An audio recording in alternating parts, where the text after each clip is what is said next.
In December 1929, the Congress in its Lahore session decided to fight for पूर्ण स्वराज।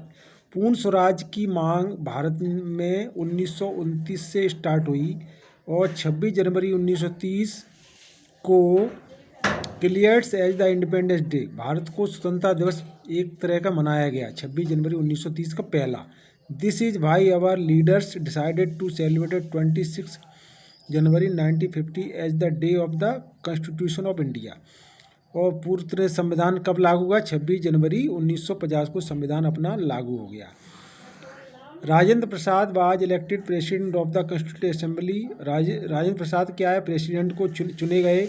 और B R Ambedkar was the appointed of the chairman and drafting commission committee के chairman चुने गए B R Ambedkar.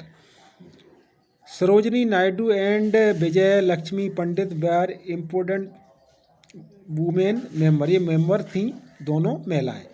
The constitution assembly में 160 day separate over a period of 2 year 11 month 18 दिन। भारत का संविधान 2 वर्ष 11 महीने 18 दिन में बन के तैयार हुआ।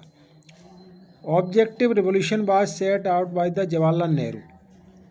The constitution was divided, Bharat का संविधान 22 भागों में 395 अनुच्छेद, article 8 schedules, 4 more schedules have been added since then, बाद में 4 और जोड़े गए।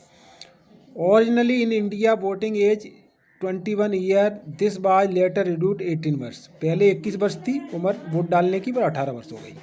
The preamble declare India republic, it means that the head of the state, the president, is elected by the people. The president is not hereditary ruler like the British movement. The constitutional democratic power of the central of the state government into follow the union list.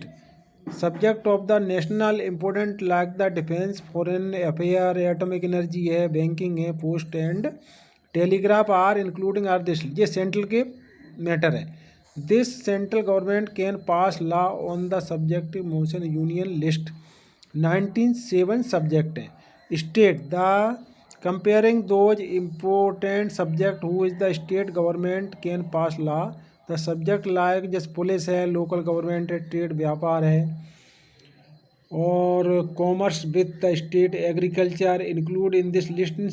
66 subject इसमें है state में। और कौन current list मतलब दोनों का। There are the subject which are the common concerns both to central and the state government.